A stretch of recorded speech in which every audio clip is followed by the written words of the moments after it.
மனிதனின் சுக வாழ்வுக்கும் இறை வாழ்க்கைக்கும் உகந்த ஒரே இறைவன் பழனி முருகன்தான்.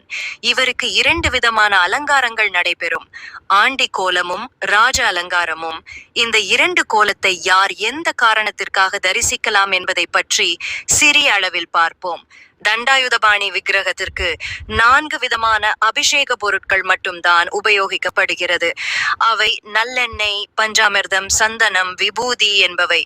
மார்கழி மாதத்தில் மட்டும் பன்னீர் உபயோகப்படுத்தப்படுகிறது. ஒரு நாளைக்கு 6 முறை தண்டாயுதபாணிக்கு அபிஷேகம், அலங்காரம் செய்யப்படுகிறது.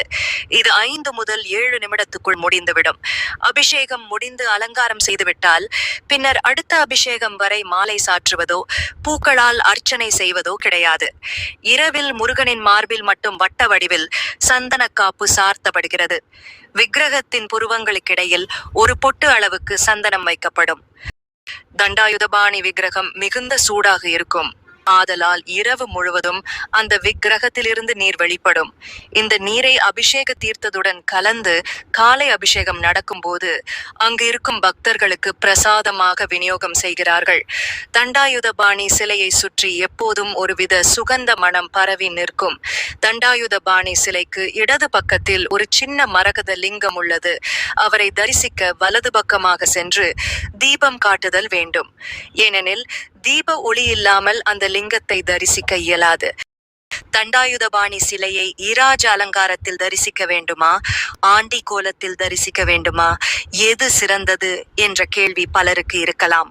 ஆனால் ஒரு சில காரண காரியங்கள் படி பார்த்தால் ஒரு சிலருக்கு இந்த தரிசனம் மிகுந்த பலன் தரக்கூடும்.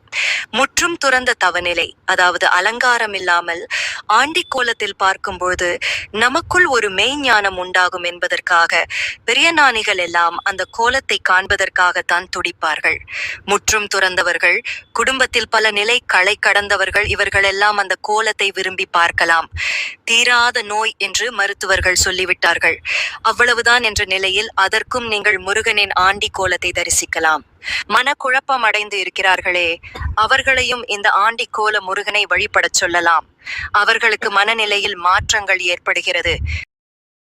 பெண்ணிற்கு கல்யாணம் முடிக்கப் போகிறோம், பத்திரிகை அடித்து கும்பிடப் போகிறோம், வீடு விற்பது, வாங்குவது, கட்டுவது, கட்டிய பின் கிரக பிரவேசம் செய்வதற்கு சாமி கும்பிடப் போகிறோம் ஆகிய இது போன்ற நிகழ்வுகளுக்கெல்லாம் ராஜ அலங்கார கோலத்தில் தரிசிக்கலாம். நம்மால் சரி செய்யக்கூடிய விஷயங்களுக்கு ராஜ அலங்கார தரிசனம்.